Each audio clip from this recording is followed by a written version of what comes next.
담임 목사님께서 이렇게 살라는 제목으로 말씀 증거해 주시겠습니다. 제가 우리 믿음의 고백을 하나님께 드림으로 말씀 앞에 나가도록 하겠습니다. 하나님 나를 사랑하신다. 하나님 내 인생의 크고 비밀한 계획 가지고 계신다. 하나님 오늘도 나와 동행하셔서 그 계획 이루어 주신다.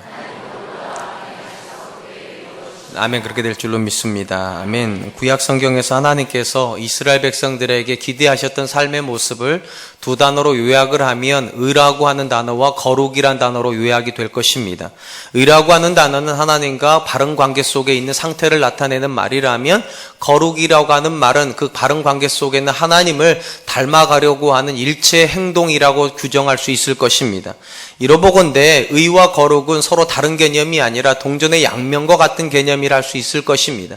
하나님과 바른 관계 속에 들어가 있는 사람은 누구랄 것 없이 하나님을 닮아가는 거룩한 사람이 될 것이기 때문입니다. 그러나 우리가 잘 알고 있는 대로 이스라엘 역사에서 어김없이 의와 거룩의 모습은 잘 드러나지 않았습니다. 그들이 의에 실패하고 거룩에 실패했던 가장 중요한 요소 중에 하나는 그들이 예배와 삶을 분리하여 생각했기 때문입니다.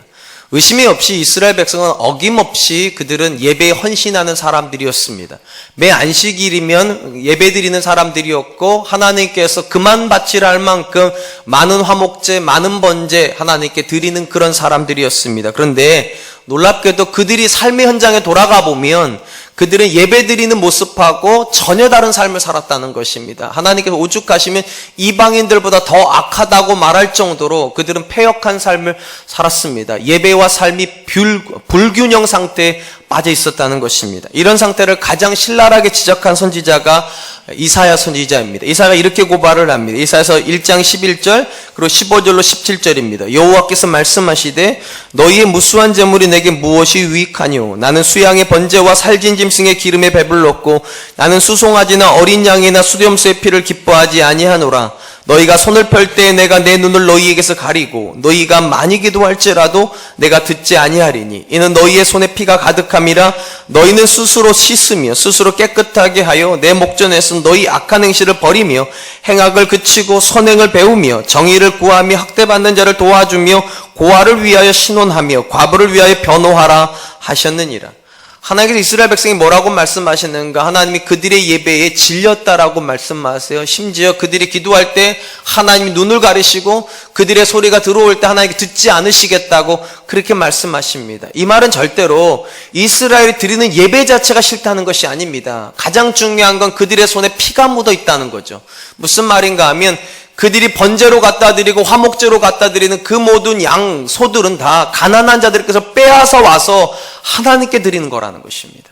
그들이 열심히 일을 하고 하나님께 감사함으로 드리는 것이 아니라 손에 피를 묻혀가면서 살면서 하나님 앞에 예배 드린다고 그렇게 살았다는 것입니다.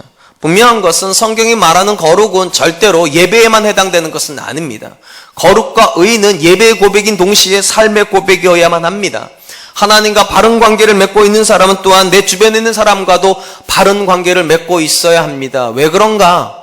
우리가 에베소서에서 이미 배웠습니다. 하나님이 창세전에 저와 여러분을 예정하실 때 예정의 목적이 있었습니다. 하나님의 영광을 찬송하게 하려 함이니라. 쉽게 말하면 성도들의 삶을 통해서 누군가가 이렇게 말해야 된다는 겁니다. 저 사람의 하나님은 살아있다고. 저 사람은 우리랑 다르다고. 내 남편은 다르고 내 아내는 다르고 우리 부모는 다르다고. 그렇게 해서 그를 빚어주신 하나님이 영광이 드러날 수 있도록 그렇게 살아야 된다고. 그러므로 사랑하는 성도 여러분, 하나님께서 저와 여러분들에게 원하시는 의와 거룩이 성도의 상태 메시지라면, 그러니까 우리는 의로운 사람이어야 되고 우리는 거룩한 사람이라는 것이 우리의 상태 메시지라면, 의와 거룩이 만들어내는 결과물이 하나님의 영광입니다. 우리가 의로운 사람이 되었다면, 우리가 거룩한 사람이 되었다면 내 주변에 있는 사람들이 나 때문에 하나님께 감사해야 됩니다. 아내는 남편 때문에 감사할 수 있어야 되고, 남편은 아내 때문에, 부모는 자녀 때문에, 자녀는 부모 때문에 하나님께 이렇게 말해야 돼요. 하나님 정말 감사합니다. 내게 어떻게 이렇게 좋은 부모를 주셨습니까? 하나님 정말로 감사합니다. 어떻게 내게 이렇게 귀한 아내, 남편 주셨습니까? 그렇게 할 때 하나님이 영광을 받으시는 거라는 겁니다. 사도 바울은 이전 시간에 하나님께서 예수 그리스도 안에서 우리의 정체성을 완전히 바꿔놓았다라고 이야기를 했습니다. 과거에 우리는 허물과 죄 속에서 유혹의 욕심을 쫓아가는 사람들이었습니다. 그런데 예수 그리스도 안에서 진리로 말미암아 의와 거룩으로 빚음받은 새 사람이 되었다라고 사도 바울이 선언했습니다. 당연히 의와 거룩으로 새롭게 지어졌기 때문에 의를 추구할 수밖에 없고 거룩을 추구할 수밖에 없다는 것입니다. 그리고 내가 의로운 사람이 되었고 내가 거룩한 사람이 되었다는 건 놀랍게도 예배를 통해서 증명되는 것이 아니라 삶을 통해서 증명이 된다는 것입니다. 쉽게 말을 하면 내 옆에 있는 아내가 남편에서 이렇게 말해야 된다는 건 내 남편이 달라졌다고 해 달라진 겁니다. 여러분의 자녀들이 우리 엄마 아빠가 사랑과 은혜교회 다니더니 정말로 너무 달라졌다고 이래야지만 사랑과 은혜교회가 진짜 교회인 것입니다. 여러분의 남편들이 이렇게 말해야 돼. 내 아내가 사랑과 은혜교회 금요철을 다니더니만 너무 삶의 태도가 달라졌다고. 안 나오시나 봐요. 이브 때 이렇게 했더니만 몇 서분이 아멘 하더라고요. 금요철에 나온다고. 사랑하는 성도 여러분, 뭐가 거룩입니까? 뭐가 의입니까? 맞아요. 하나님과 좋은 관계 맺고 있는 게 의이고 하나님을 닮아가는 게 거룩인데 그렇다는 걸 어떻게 하냐고요. 내가 하나님과 좋은 관계 맺고 있고 내가 하나님 닮아가고 있다는 걸 어떻게 하냐고요. 성경이 이렇게 말을 합니다. 삶의 고백으로 하는 것이라고.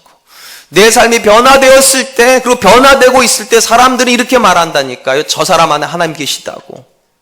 오늘 본문 말씀에서 사도 바울이 강조하는 게 그겁니다. 우리가 거룩한 사람 되었다면, 우리가 의로운 사람이 되었다면 삶으로 증명해 내라는 거예요. 그리고 적어도 우리가 의로운 사람이고 거룩한 사람이 맞다면 네 가지의 삶을 살아야 된다고. 그래서 오늘 설교 제목이 이렇게 살라예요. 이 네 가지에 대한 구체적인 이야기를 하기 전에 이 네 가지는 공통점을 두 가지를 가지고 있습니다. 이 네 가지, 바울이 말하는 이런 삶이라고 말하는 네 가지는 두 가지 공통점인데, 첫 번째, 이 두 공통점은, 이 네 가지는 다 하나님이 아니라 사람과 관련이 있다는 것입니다. 쉽게 말을 하면 하나님과 내가 좋은 관계를 맺고 있다는 건 삶으로 드러날 수밖에 없다는 거예요. 명심하십시오. 여러분들이 하나님 앞에서 예배드리고 있기 때문에 여러분이 좋은 사람은 아니에요. 이 예배드린 삶이 여러분의 삶의 현장으로 들어가가지고 관계 속에서 어떻게 드러나는가가 우리입니다. 또한 사도 바울이 강조하는 것은 이것입니다. 성도라고 하면 마땅히 하지 않아야 되는 행동이 있는가 하면 더 나아가서 마땅히 해야 되는 행동도 있다는 것입니다. 언제부턴가 우리 안에서 우리가 다른 사람보다 더 좋은 사람이 되는 게 목적이 아니라 다른 사람보다 덜 나쁜 사람이 되는 게 목적인 그런 시대가 돼버린 것 같아요. 성도들도 이렇게 생각하는 것 같아요. 나 정도면 괜찮지. 내가 뭐 그렇게 나쁜 짓 했나? 나 정도 되면 괜찮은 아빠지. 나 정도 되면 괜찮은 엄마지. 그렇게 생각하는 경향이 있는 것 같아요. 사랑하는 성도 여러분, 명심하세요. 성경이 여러분들에게 기대하는 것은 뭐 안 하는 존재가 아닙니다. 다른 남편처럼 바람 안 피우고 다른 아내처럼 뭐 바깥에 나돌고 그런 게 아니라 나 정도 되면 괜찮지. 그게 아니라고요. 성경이 저와 여러분들에게 기대하는 것은 뭘 안 하는 사람이 아니라 사실은 뭐 하는 사람입니다. 예수님을 믿고 있기 때문에 더 좋아지는 것이지, 그게 믿음이지. 예수님 믿으니까 나 도둑질 안 해, 예수님 믿으니까 나 간음 안 해, 내가 예수님 믿으니까 거짓말 안 해, 그게 아니라고요. 분명한 것은 이 자리에 계신 분들 중에 세상에 있는 사람보다 나쁜 사람들은 없을 겁니다. 적어도 예수님 믿는 사람은 양심은 있기 때문에 그들보다 나빠지기는 어렵습니다. 그러나 그들처럼 나빠지지 않았기 때문에 내가 좋은 사람은 아니에요. 내 아내가 여러분들한테 이렇게 말해야 된다니까 내 남편이 다르다고 말할 때까지는 우리는 아주 좋은 사람 아니에요. 근데 부정할 수 없는 것은 한국 교회 안에서 점점점 예수님 믿기 때문에 좋은 남편이라고 하는 말을 듣기가 어려운 시대가 되었습니다. 예수님 믿기 때문에 좋은 아내란 말을 듣기가 어렵습니다. 예수님 믿기 때문에 우리 엄마 아빠는 다르다는 말을 듣는 분노가 얼마나 있습니까? 이게 한국교회 현실이에요. 나쁜 사람들은 없는데 또한 좋은 사람도 없는, 교회는 다니지만 세상 사람들과 전혀 다르지 않은 사람들이 교회 안에 너무 많다는 거죠. 그러므로 사랑하는 성도 여러분, 하나님께서 저와 여러분들이 기대하시는 것은 나쁜 사람 안 되는 것 정도가 아니라는 거 명심하세요. 하나님이 정말로 기대하시는 것은 여러분들이 좋은 사람 되는 것입니다. 하나님께 영광 돌리는 하나님의 사람이 되는 것, 그것이 우리의 진정한 목적이 될 수 있었으면 좋겠습니다. 사도 바울은 이런 사람이 되기 위해서 먼저 필요한 것을 이렇게 말을 합니다. 거짓을 버리고 참된 것을 말해야 된다고 말을 합니다. 25절입니다. 그런즉 거짓을 버리고 각각 그 이웃과 더불어 참된 것을 말하라. 이는 우리가 서로 지체가 됨이니라. 우리 성경에는 단순히 거짓을 버리라라고 되어 있지만 원문 성경에 보면 이 거짓이라고 하는 단어 안에 정관사가 붙어 있습니다. 그 거짓입니다. 여러분이 잘 아시는 대로 정관사 용법은 어떤 뜻을 가지고 있는가? 유일한 걸 나타낼 때도 그러한 단어를 쓰고요. 또한 모든 사람들이 알고 있을 때도 그것을 씁니다. 그래서 open the door 하면은 다 아는 문입니다. 죄송해요. 영어도 잘도 못하면서 영어를 해서. 무슨 말씀 드리려고 하냐면 사도 바울이 그 거짓을 버리라고 했을 때 그 거짓은 모든 성도라면 다 아는 그 거짓입니다. 창세기 3장에서 사단이 했던 그 거짓말이에요. 여러분 잘 아시는 대로 사단이 뱀의 형태를 가지고서 아담과 하와를 유혹하러 옵니다. 그리고 그들에게 선악과를 따먹으라고 하면서 뭐라고 말을 하는가? 이렇게 말을 합니다. 창세기 3장 4절로 5절입니다. 뱀이 여자에게 이르되 너희가 결코 죽지 아니하리라. 너희가 그것을 먹는 날에는 너희 눈이 밝아져 하나님과 같이 되어 선악을 알 줄을 하나님이 아심이니라. 여러분 제가 질문 하나 드리겠습니다. 지금 뱀이 아담과 하와에게 한 이 말은 거짓말입니까? 사실입니까?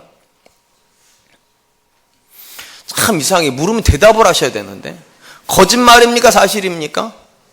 거짓말이 맞아요. 우리 다 아는 것처럼 거짓말이 맞아요. 그런데 여러분이 생각하는 거짓말은 아닙니다. 우리는 일반적으로 거짓말하면 어떻게 생각합니까? 죄송해요. 애들 말로 뻥까시네. 이게 거짓말이죠. 없는 거를 튀겨내는 이런 게 거짓말이지만 엄밀히 말하면 사단이 한 거짓말은 그런 거짓말이 아니에요. 잘 들어보세요. 사단이 뭐라고 거짓말을 했는가? 선악과를 따먹으면 너희 죽지 않는다고. 놀랍게도 그들은 안 죽었습니다.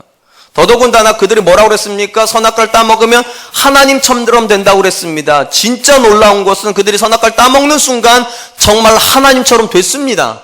그래서 하나님께서 이렇게 얘기를 하셨다니까요. 창세기 3장 22절 23절 여호와 하나님이 이르시되 보라 이 사람이 선악을 아는 일에 우리 중 하나같이 되었으니 뭐라고 돼 있어요? 우리 중 하나같이 됐대. 하나님처럼 됐대요. 그가 그의 손을 들어 생명나무 열매도 따먹고 영생할까 하노라 하시고 여호와 하나님이 에덴 동산에서 그를 보내어 그의 근원이 된 땅을 갈게 하시니라. 여러분 이 말씀에 우리가 확인하는 것이 있어요. 사단이 했다고 말하는 거짓말은 우리가 생각하는 거짓말과 다릅니다. 사단이 말한 것 중에 틀린 게 없어요. 안 죽었어요. 더더군다나 정말로 아담과 하와는 하나님처럼 선악을 분별할 수 있는 사람이 되었어요. 그런데 왜 우린 이걸 거짓말이라고 합니까? 이유는 간단해요. 전부를 포함하고 있지 않기 때문입니다. 쉽게 말을 하면 안 죽은 거 맞지만 죽었어요. 영혼은 죽었잖아요. 허물과 죄로 죽었던. 그러니까 사단은 뭘 하는 건가? 한 부분만 집중하게 한다니까요. 육체는 안 죽는다. 안 죽는 쪽만 강조하는 거. 영혼은 죽는데 지금. 그래서 거짓말인 거예요. 말이 틀린 게 아니라 전부를 가르쳐주고 있지 않으니까. 더더군다나 하나님처럼 된다고 했습니다. 맞아요. 하나님처럼 됐어요. 그런데 뉘앙스가 그렇잖아요. 하나님처럼 되면 네가 유익하다고 말하는 거잖아요. 지금. 근데 실상은 무엇입니까? 하나님처럼 돼서 쫓겨났다니까요. 하나님처럼 됐다는 게 틀렸다는 게 아니에요. 하나님처럼 되는 게 축복이 아니라는 말을 안 해준 거죠. 그러므로 사랑하는 성도 여러분, 뭐가 거짓말입니까? 이 본문에서 사도 바울이 그 거짓말을 버리라고 할 때 그 거짓말이 무엇입니까? 진리를 다 드러내지 않는 건 다 거짓말입니다. 무슨 말인가 하면 여러분 사단이 왜 그런 식으로 했을까요? 진실의 다를 드러내줬고 왜 일부만을 이야기를 했을까? 그렇게 해야지만 아담과 하와가 타락을 하고 타락을 해야지만 누가 유익을 얻습니까? 사단이요. 쉽게 말하면 사단이 왜 말을 했습니까? 왜 그런 말을 했습니까? 자기 유익을 위해서 말한 겁니다. 그 사람 잘 되라고 말한 것이 아니라 내가 잘 되려고 그 사람을 유혹한 거지요. 사랑하는 성도 여러분, 성도가 버려야 되는 거짓말이 무엇입니까? 그를 유익하게 하지도 않으면서 마치 그를 유익하게 하는 척하는 모든 말, 그건 거짓말입니다. 실상은 내가 유익하기 위해서 하는 말인데, 실상은 나 잘 되려고 하는 말인데, 그 사람한테 너 잘 되려고 하는 말이라고 하는 말. 사실이 틀린 건 아니란 말이죠. 사실이 틀린 건 아니에요. 근데 유익이 누구에게 돌아오느냐예요. 성경이 말하는 거짓말의 본질은 그 유익이 내게 돌아오면 다 거짓말입니다. 왜냐? 그건 내게 유익이 안 돼요. 사랑하는 성도 여러분, 여러분 자녀들한테 뭐라고 말합니까? 공부 열심히 하라고 그랬죠. 그러면서 뭐라고 말합니까? 다 너 잘 되라고 그러는 거라고. 다 다 너 잘 되라고 그런다. 여러분 진짜 물어볼게요. 정말 자녀 잘 되라고 공부 잘하라고 그러세요? 물론 그렇죠. 그런데 그 안에 뭐도 들어있습니까? 네 잘 되면 나도 덕 좀 보자고. 노후 보장도 좀 해야 되는 거 아니겠어요? 그건 전 나쁘다고 생각하진 않아요. 근데 솔직하게긴 해야죠. 네가 잘 되면 엄마도 좋지 않겠냐? 그게 솔직한 거죠. 네가 잘 되면 아빠도 좋은 거 아니냐? 그게 솔직한 거죠. 다 너 잘 되라고 하는 말이라고. 그런 거 애가 공부 잘하면 자랑고 다니잖아요. 내가 걔 엄마라고. 거짓말인 거죠. 걔만 잘 된 거 아니잖아요. 무슨 말이냐면 사랑하는 성도 여러분, 성도는 본질적으로 무엇을 위해서 부름받았는가? 그들을 유익하게 하기 위해서 부름받았습니다. 그래서 하나님께서 아브람 부르시고 뭐라고 그랬습니까? 너는 복이 될지니라. 그래서 사랑과 은혜교회는 새해가 되면 인사를 이렇게 하잖아요. 새해 복 많이 받으세요. 그리고 새해 복 많이 되세요. 사단은 어디까지만 얘기를 하는가? 새해 복 많이 받으세요까지만 얘기합니다. 복 많이 받으면 좋은 줄 알고. 사랑하는 성도 여러분, 성경에서 망한 대부분의 사람들은요, 복을 못 받아서 망한 사람은 없습니다. 놀랍게도 지나치게 복을 많이 받아서 망했습니다. 왜냐? 복만 받고 복이 안 됐으니까요. 그러니까 거짓말은 무엇인가? 진짜 본질은 빼놓고 요것만 얘기해 주는 거예요. 요것만. 그러니까 저는 그렇게 못해요. 그래서 여러분들 말씀드린다니까요. 복도 많이 받으셔야 되지만 복도 많이 되셔야 돼요. 거기까지 안 가면 거짓말이에요. 지금 사도 바울이 이렇게 말했습니다. 그 거짓말을 버리라고. 대신에 그 거짓말 버리는 것이 좋은 사람은 아니에요. 그럼 뭐 해야 되는가? 여기 보니까 이렇게 돼 있죠. 대신에 참된 것을 말하여. 참된 것을 말하는 것까지 가야 성도라는 것이죠. 그리고 왜 참된 것을 말해야 되나? 우리가 서로 지체가 됨이니라. 여러분 지체라는 게 뭡니까? 서로 연결돼 있다는 거죠. 그리고 지체의 가장 본질은 뭔가? 눈이 잘 되는 게 손에게 유익한 게 지체입니다. 눈이 맑아야지만 손이 가서 원하는 거 집어올 거 아니겠어요. 눈이 어두우면 손이 제 기능을 못합니다. 그러니까 눈이 밝아야 손이 좋은 것이고 손이 제 기능을 해야 머리가 좋은 거죠. 그죠? 머리가 좋은 걸 갖다 먹을 거니까. 이게 지체예요. 쉽게 말하면 그 사람이 잘 되는 것이 내게 유익하다고 믿는 게 지체인 거예요. 여러분 왜 우리가 남편을 지체라고 부릅니까? 남편이 돈을 많이 벌어오면 아내가 좋잖아요. 그런 것 같아요. 남편이 돈 벌어 와가지고 돈을 누가 쓰는가 죄송해요. 제가 목사인데 목사가 누구랑 주로 많이 다니면 여자들이랑 많이 다녀요. 대낮에 말이죠. 음식점 가면 줄 서야 됩니다. 그 돈 벌어오는 여자분들이 먹는 것이 아니에요. 죄송해요. 돈을 벌어다 준 남편을 두고 계신 아내분들이 드세요. 나쁘다고 생각하지 않아요. 그건 나쁘다고 생각해요. 왜냐하면 내 남편이 벌어온 돈이니까. 써야죠. 그러니까 남편이 왜 지체입니까? 남편이 잘 되면 내가 좋은 거잖아요. 그 지체예요. 자녀가 공부 잘하면 여러분 괴로우세요? 아니잖아요. 자녀가 공부 잘하면 내가 좋잖아요. 그게 지체인 거예요. 성도는 어떤 생각을 가져야 되는가? 그 사람이 잘 되는 것이 내게 유익한 거라고. 그래서 그 사람 잘 되게 하려고 말하고 그 사람 잘 되게 하려고 행동하는 거. 그렇게 하라고. 2016년 시작이 되었습니다. 여러분 어떻게 사시겠습니까? 나 잘 되기 위해서 사시겠습니까? 그들을 잘 되게 하기 위해서 사시겠습니까? 이게 참 쉽지가 않아요. 왜냐하면 사람이라고 하는 존재는요, 내가 잘 되는 걸 잘 된다 생각하지 그 사람이 잘 되는 걸 잘 된다 생각을 안 합니다. 오죽하면 사촌이 땅을 사도 배가 아프겠어요? 내 돈이 들어가지도 않았는데. 그게 사람이에요. 그러니까 하나님 말씀하시잖아요. 의와 거룩으로 새로움을 짐을 받은 사람이라면 그 거짓은 버리고, 그러니까 내가 잘 되려고 그 사람 이용하려고 하는 거 버리고 내가 오히려 이용당하라는 거잖아요. 그 사람에게 사용되라고, 그 사람을 축복하는 일에 내가 쓰임 받으라고, 그리고 이렇게 믿으라고. 그 사람이 잘 되는 게 내게 유익이라고. 이쪽은 참 오늘 분위기가 좋아요. 이쪽은 아직 조금 생각을 더 해보셔야 될 모양이에요. 좀 더 생각을 해보죠. 두 번째로, 우리가 정말 의와 거룩을 지음받았으면 어떤 삶을 살아야 되는가? 다른 사람을 향해서 분노를 조절하는 사람이 되어야 된답니다. 26절, 27절입니다. 분을 내어도 죄를 짓지 말며 해가 지도록 분을 뿜지 말고 마귀에게 틈을 주지 말라. 바울이 의와 거룩으로 지음받은 사람이 첫 번째 뭐 하지 말라고 그랬습니까? 거짓말하지 말라고. 두 번째, 분노에 대한 이야기를 했습니다. 이게 굉장히 중요해요. 왜냐하면 창세기 3장이 거짓말이라면 창세기 4장이 분노입니다. 가인의 분노가 4장에 나와요. 그러니까 타락의 순서가 그 순서예요. 거짓말, 분노. 지금 바울이 다루고 있는 것도 역시 그 순서 그대로입니다. 거짓을 버리고 그 다음에 분노하되 뭐하지 말라고, 죄짓지 말라고. 제가 지금 한 말 잘 들으세요. 분노하지 말라고 하지 않았어요. 분노하더라도 죄짓지 말라고 그랬죠. 여기 굉장히 중요한 메시지가 있습니다. 많은 사람들이 분노하면, 화내면 미성숙한 줄 알아요. 사랑하는 성도 여러분, 화내는 사람 미성숙한 사람입니까? 대답 좀 해보세요. 화내는 사람 미성숙한 사람입니까? 분노하는 사람 미성숙한 사람입니까? 그래서 화나는 것도 꾹 참고, 그래서요? 아, 그러시군요. 이러는 게 성숙입니까? 저는 그렇게 생각하지 않습니다. 왜냐하면 분노 안에 좋은 기능이 있습니다. 긍정적인 기능이 있습니다. 왜냐? 분노가 절대적으로 하나님의 성품이기 때문입니다. 시편 7편 11절입니다. 하나님은 의로우신 재판장이시며 매일 여러분이 읽으세요. 예, 분노하신 하나님이시라. 매일 분노하신다. 여러분 남편이 매일 분노하면 좋으시겠어요? 근데 하나님 매일 분노하신다는데. 사랑하는 성도 여러분, 이 매일 분노하신다는 이 하나님 말씀을 읽기 전에 바로 앞에 있는 거 잘 읽어야 돼요.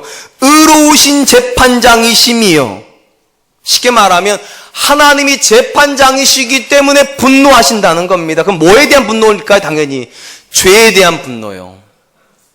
하나님께서 저와 여러분들한테 분노라고 하는 감정을 넣어놓으신 이유가 뭔가? 죄에 대해서 분노하라고요. 오늘날 하나님께서 저와 여러분들에게 정말로 기대하시는 감정이 저는 분노의 감정이라고 믿습니다. 왜냐? 너무 죄가 관영한데 누구도 분노를 안 해요.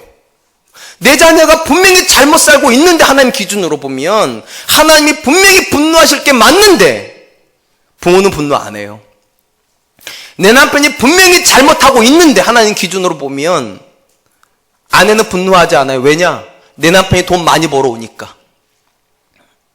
하청업자 눈물 쏙쏙 뽑아가지고 내 돈 많이 벌어오니까. 내 자녀가 하나님께 슬픔이 될지 몰라도 공부 잘하니까. 내 아내가 뭐 존경받는지 뭐 그런 거 잘 모르겠지만 어쨌든 살림은 잘하니까. 이런 식이죠. 이런들 어떠하리 저런들 어떠하리 돈만 많이 벌어오면 되고 공부만 잘하면 되고 살림만 잘하면 되지. 분노를 안 해요. 사랑하는 성도 여러분, 분노하세요. 죄에 대해서 분노하세요. 잘못에 대해서 분노하세요. 하나님이 어느 정도로 분노하시는가? 매일 분노하시는 하나님이십니다. 이 부분에서 여러분들에게 제가 의미 있는 좀 이야기를 좀 하려고 합니다. 오늘 한국교회를 바라보면서 많은 성도님들이 목회자들을 향해서 분노하십니다. 저는 그거 지극히 정상이라고 생각합니다. 분노하세요. 저를 포함해서 우리 교회 목사님 포함한 모든 한국교회 목사님들이 설교한 대로 안 사는 거룩은 거짓 거룩이니까 거짓된 거룩에 대해서는 분노하세요. 아멘 하세요. 나쁜 거 아니에요. 분노하셔야 되는 거예요. 또한 목사님들이 하나님이 가까워지는 것이 아니라 세상이 가까워지고 있으면 분노하세요. 왜냐? 이분은 세속화된 거니까. 저를 포함해서요. 그러니까 목사님들 안에서 세상 냄새가 나면 분노하시는 게 맞아요. 목사님 타락하셨다고 말씀하셔야 돼요. 또한 예수님께서 이 땅에 섬김을 받으러 오신 것이 아니라 섬기러 오셨는데 목사님들이 자꾸만 섬김을 받으려고 하시면 분노하세요. 그건 잘못된 거니까. 이건 아멘 다 하셨어야 돼요. 자, 제가 앞으로 여러분들한테 거짓된 말을 하고 거짓되게 살면 분노하세요. 제가 여러분들한테 좋은 말씀은 드리고 있는지 모르겠지만 내가 자꾸만 세상을 사랑하는 것처럼 보여지시면 제가 분노하세요. 자꾸만 여러분들 보고 저를 섬기라고 그러고 저는 안 섬기면 분노하세요. 자, 이제 저도 할 말 할게요. 사랑하는 성도 여러분, 목회자에 대한 분노만 하지 마시고 여러분 자신에 대해서도 분노하세요. 신앙생활을 10년, 20년, 30년 하고 있는데도 변하지 않는 내 자신에 대해서 왜 분노 안 하세요? 분명히 하나님께서 항상 기뻐하라, 쉬지 말고 기도하라, 범사에 감사하라 그렇게 말씀하시는데 기도하지 않는 여러분에서 왜 분노 안 하세요? 제가 매주마다 남편들이 여러분을 통하여서, 아내들이 여러분을 통하여서, 자녀들이 여러분을 통해서 하나님 만날 수 있어야 된다고 말을 하는데 내 남편이 나를 통해서 만나지 못하고 있는 현실에 대해서 왜 분노 안 하세요? 사랑하는 성도 여러분, 하나님께서 저와 여러분들에게 넣어놓으신 이 분노는요 건강한 겁니다. 잘못된 것을 향한 분노가 없으면 절대로 발전 없어요.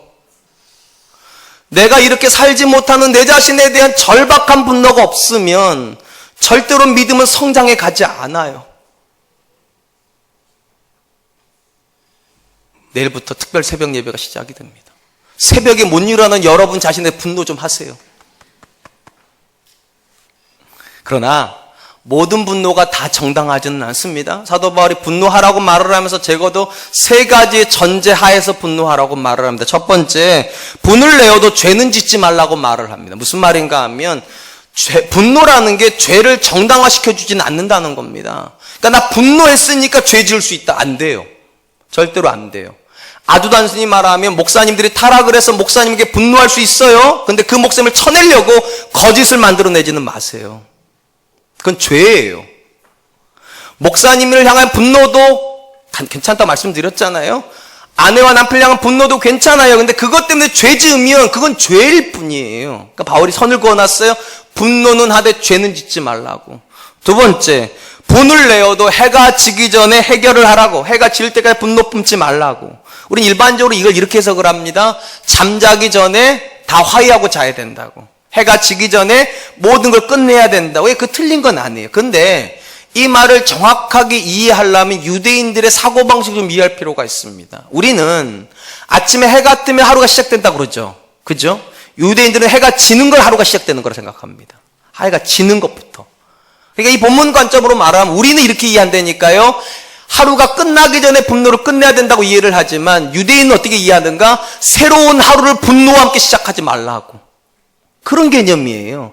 어쨌든 간에 강조점은 똑같아요. 분노는 오래 품고 있으면 된다, 안 된다? 안 된다는 거. 왜냐하면 분노는 좋은 거지만 오래 품으면 이 분노는 나빠져요. 우리가 쓰는 말 중에 이런 거 있죠. 생각해보니 기분 나쁘네? 뭐 생각해보니 화나네? 이게 그런 거예요. 분노가 계속 있다 보니까 이게 막 점점점 커져가지고 생각할수록 화딱지가 나는 거야, 이게. 어저께까지는 분명히 괜찮았는데 아내가 나한테 여보 미안할 때까지만 해도 괜찮아 그럴 수 있어 그랬는데 계속 속으로 생각을 해보면 이거 아닌 것 같은데 이거 여기서 지금 여기 군기를 잡아야 될 것 같은데 생각할수록 화딱지가 안 나네. 그 다음날 일어나면 다시 막 죄송해요. 아니에요, 저 그렇게 안 해요. 이러면 안 된다는 거죠. 분노는 시간이 흘러가면 흘러갈수록 나빠지는 겁니다. 나빠지는 거예요. 그러니까 분노하더라도 빠른 시간 안에 해결을 해야 된다는 거죠. 마지막 세 번째로 분노는 하지만 마귀에게 틈을 타지 못하게 하라고. 앞에서 말씀드렸듯이 하나님은 분노를 통하여서 우리를 변화시키십니다. 죄에 대한 분노가 있어야지만 사람은 선해집니다. 근데 이 분노가 너무 지나치다 보면 앞에서 말씀드렸잖아요. 점점 도가 올라가서 내가 분노의 지배를 당하게 됩니다. 분노를 지배당하면 어떤 일이 벌어지는가? 이렇게 되는 거죠. 아까 제가 이렇게 말씀드렸죠. 생각할수록 화나죠. 제가 화나는 게 점점 올라가면 어떻게 되냐면 화나서 미치겠죠. 그렇게 돼요. 화나서 미치는 지경까지 가요. 그게 마귀에게 틈을 주는 거예요. 그 다음부터는 내가 분노를 통제 못합니다. 분노가 나를 통제를 해버려요. 거기까지 가면 안 된다는 거죠. 그러므로 사랑하는 성도 여러분, 저와 여러분들이 의와 거룩으로 지음 받았습니까? 새 사람이 되었습니까? 분노하세요. 그러나 어느 선까지서 멈춰야 됩니다. 절대로 그것이 죄가 되게도 하면 안 되고 그 분노가 확장되게 해도 안 되고 그 분노의 지배를 당해도 안 된다는 거죠. 이게 두 번째 모습입니다. 첫 번째는 거짓말하지 말라는 것이었고 두 번째는 분노하더라도 죄짓지 말라는 것이었고 세 번째는 도둑질을 멈추고 구제하기 위해서 일을 해야 된다라고 말을 합니다. 28절입니다. 도둑질하는 자는 다시 도둑질하지 말고 돌이켜 가난한 자에게 구제할 수 있도록 자기 손으로 수고하여 선한 일을 하라. 여러분 사회학적 관점에서 놓고 보면 이 땅에 있는 사회 구성원들이 왜 열심히 일을 해야 됩니까? 일을 열심히 하지 않으면 누군가에게 내가 짐을 지우기 때문입니다. 누군가 것을 빌려 먹어야 돼요. 그리고 거기서 한 단계 더 나가면 누군가 것을 훔쳐와야 됩니다. 그러니까 일반 사회에서는 내밥벌이는 내가 할 정도는 되도록 일을 하라고 가르칩니다. 그게 도둑질 안 하는 개념이에요, 그게요. 근데 바울이 지금 뭐라고 말하는가? 도둑질을 안 하는 정도가 성도의 삶의 모범은 아니라는 거죠. 뭐까지 해야 된다고요? 구제할 수 있을 때까지 일을 해야 된다고. 그러니까 성도로 사는 건 절대로 쉽지가 않아요. 세상 사람들은요, 자기 하나만 건사하면 괜찮은 사람입니다. 그러나 성경은 건사해야 될 대상이 굉장히 많아요. 일단, 하나님 짐도 져야 될 거 아니에요. 여러분, 헌금해야 되잖아요. 다른 사람도 헌금 안 하고 살 수 있는데 우리는 헌금까지 해야 돼요. 헌금도 그냥 헌금입니까? 또 구제 헌금에 성경까지 해야 되잖아요. 그러니까 하나님의 짐도 져야 되고 이웃의 짐도 져야 되고 내 짐도 져야 되니 다른 사람보다 3배의 짐을 지는 겁니다. 그래서 바울이 여기 쓰는 거예요. 수고하라고. 이 수고한다는 말의 문자적인 뜻은 피로를 느낀다는 거예요. 피로감을 느낀다는 거예요. 얼마나 일을 해야 되는지, 하나님을 위해서도 일을 해야 되고 내 처자식을 위해서도 일을 해야 되고 내 옆 주변에 놔두신 이웃을 위해서도 일을 해야 되니 성도가 얼마나 피곤하겠어요. 근데 그렇게 해야 된대요. 사랑하는 성도 여러분, 그러므로 올해도 헌금하기 위해서 최선을 다하십시오. 감사합니다. 여기는 아멘 안 하면 참 걱정스러울 뻔했는데, 예, 하나님께 헌금할 수 있게 해서도 최선을 다하시고 이웃을 섬기기 위해서도 최선을 다하십시오. 또한 명심하세요. 여러분의 가족도 건사할 수 있을 정도로는 최선을 다해야 됩니다. 속으로 이러시죠. 목사 너는 그럼 어떻게 할 거냐고. 저도 최선을 다할 거라니까요. 여러분 내일부터 특별 새벽 예배 5일간 해요. 5일간. 주일날 설교는요 6장 반을 쓰는데 제가요 특별 새벽 예배는 5장 반을 써요. 1장 정도 빠져요. 그거 쉽지 않아요 사실은요. 근데 제가 5일 다 해요. 왜 하는 줄 아세요? 제가 안 하면 우리 교회에서 헌금이 나가야 돼요. 강사비로요.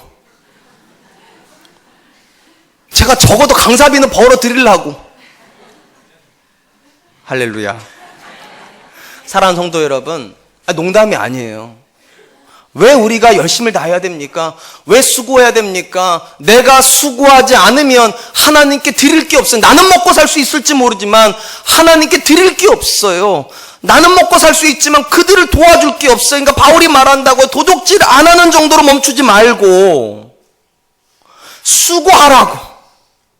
다른 사람을 도와줄 수 있을 만큼 수고하라고. 다만 어떤 일에 수고를 해야 되는가? 선한 일에.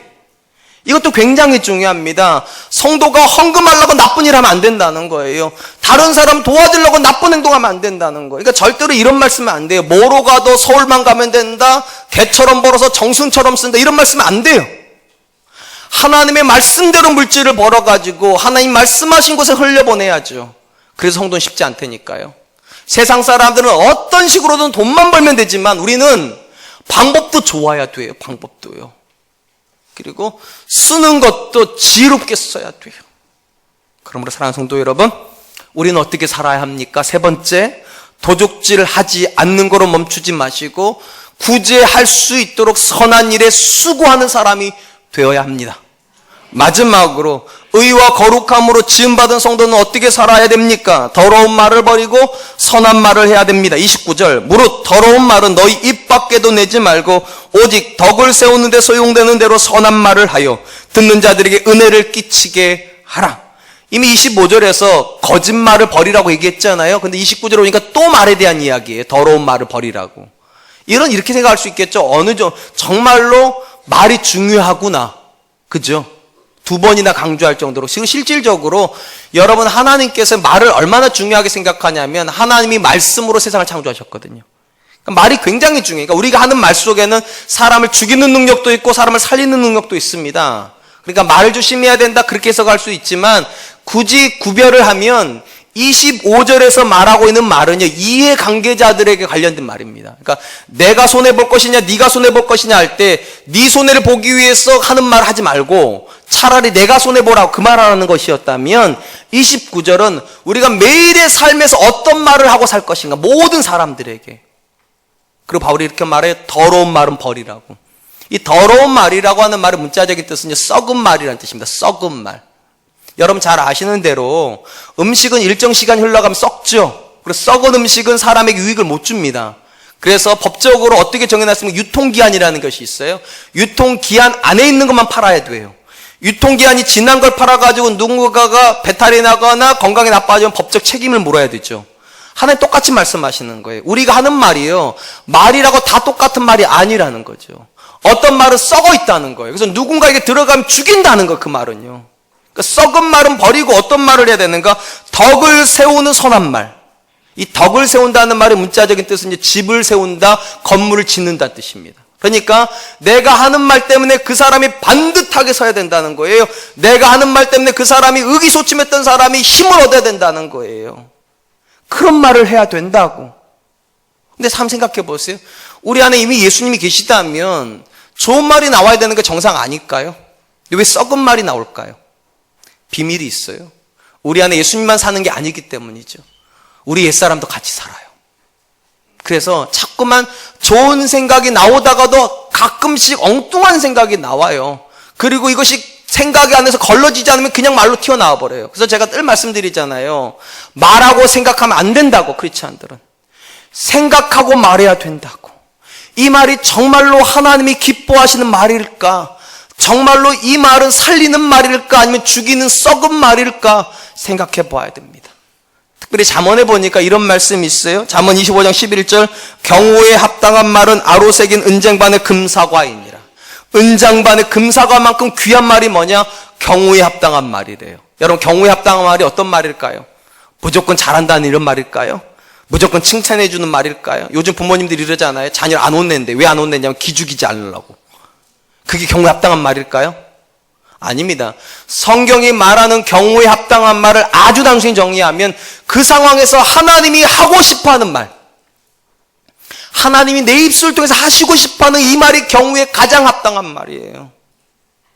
잘못 가고 있는 내 남편한테 하나님 뭐라고 말씀하고 싶으실까요? 공부하겠다고 하나님 아예 뒤로 제껴버리고 신앙생활은 아예 하지도 않는 그 자녀, 공부만 잘하는 내 자녀한테 하나님 뭐라고 말씀하실까요? 살림은 잘하는지 모르겠지만 기도는 아예 안 하는 내 아내한테 도대체 하나님 뭐라고 말씀하실까요? 그게 경우에 합당한 말이에요. 분명한 것은 하나님은 저와 여러분이 하는 말 때문에 누군가가 하나님께 가까워지기를 원하시겠죠? 저와 여러분이 하는 말 때문에 누군가가 믿음이 생기기를 원하는 것이겠죠? 저와 여러분이 하는 말 때문에 누군가가 하나님께 감사할 수 있는 그런 말 하기를 원하시겠죠? 절대로 하나님은 저와 여러분이 하는 말 때문에 누군가가 하나님께 멀어지기를 원하지 않으시겠죠? 아멘 하셨다면 여러분 자녀한테 이렇게 말하지 마세요. 올해 고3이니까 올해는 공부 열심히 해. 이런 말 하지 마세요. 여러분이 하는 말 때문에 누군가가 하나님께 멀어지는 건 하나님 뜻 아닙니다. 여러분이 하는 말 때문에 누군가가 자기 자신한테 비애를 느낀다든지 자학을 하면 그건 하나님 뜻 아닙니다. 여러분이 하는 말 때문에 누군가가 좌절을 해버렸다면 그건 하나님 뜻 아닙니다. 사랑하는 성도 여러분, 다윗이 뭐라고 말했습니까? 주님, 내 입술에다가 파수꾼을 세워달라고. 모든 말이 나가면 안 된다는 거죠. 내 안에는 모든 말이 나가면 안 된다는 거죠. 하나님이 기뻐하시는 말만 나가게 해달라고, 사람을 살리는 선한 말만 나가게 해달라고, 영혼을 하나님 앞에 인도해 올 수 있는 그런 선한 말만 나가게 해달라고. 사랑하는 성도 여러분, 우리가 그런 얘기 하잖아요. 내 입인데 내 마음대로 말도 못하냐고. 그건 여러분의 입일 때인 거고요. 여러분의 입은 여러분의 것이 아닙니다. 주님의 것이에요. 왜냐, 바울이 선언했잖아요. 이제는 내가 산 것이 아니요 내 안에 그리스도가 사시는 것이라. 그러므로 2016년 전 저와 여러분의 입술이 내 입술이 아니길 축원드립니다. 주님의 입술이 되어서 하나님 앞으로 사람들을 인도할 수 있고, 낙심된 영혼들이 살아나며 믿음 없던 영혼들이 믿음 가운데 오며 기도 안 하던 영혼들이 기도할 수 있도록 말할 수 있기를 주님의 이름으로 축원드리겠습니다. 이제 말씀을 맺겠습니다. 하나님께서 성도를 예수 그리스도 안에서 의와 거룩한 사람으로 빚어주실 때 저와 여러분들이 기대하신 건 절대로 예배만은 아닙니다. 예배는 기본이죠. 하나님 앞에 열과 성을 다해서 기도하고 예배하는 거, 그거 정상이죠. 그러나 하나님이 정말로 보고 싶어 하시는 건 우리의 삶입니다. 우리의 삶을 통하여서 믿지 않는 자들이 하나님을 만나는 거, 우리의 삶을 통하여서 하나님께 멀어지고 있던 남편들이 하나님을 만나는 거, 그것이 영광 돌리는 것이고요. 그런 삶을 살게 하기 위해서 오늘 본문에서 사도 바울은 4가지 삶을 살라고, 이렇게 살라 이야기를 하고 있습니다. 첫 번째, 거짓말을 버리고 선한 말을 하라고. 무슨 말이라고 했습니까? 제가요. 그들을 유익하게 하는 거예요. 내가 유익을 누리는 말이 아니라 그들이 유익할 수 있도록, 유익이 그들에게 돌아갈 수 있도록 말을 하라고. 두 번째, 분을 내어도 좋지만 죄를 짓고 마귀에게 틈타게 분내지 말라고. 세 번째, 도둑질 안 하는 정도가 아니라 구제할 수 있을 만큼 수고하라고. 네 번째, 어떤 말을 하든지 간에 하나님 앞에 사람을 인도할 수 있는 선한 말을 하라고. 덕을 세우는 선한 말.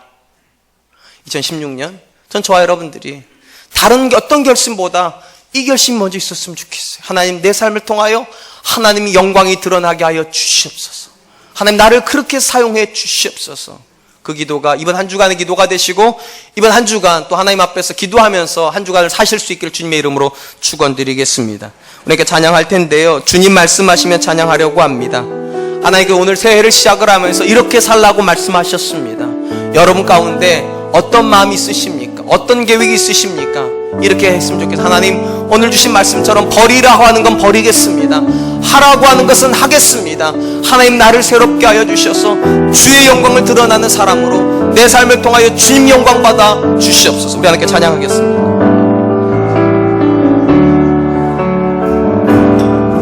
주님 말씀하시면 내가 나가리라. 주님 뜻이 아니면 내가 멈춰서리라. 나의 가고 서는 것 주님 뜻에 있으니 오 주님 나를 이끄소서. 주님 말씀하시면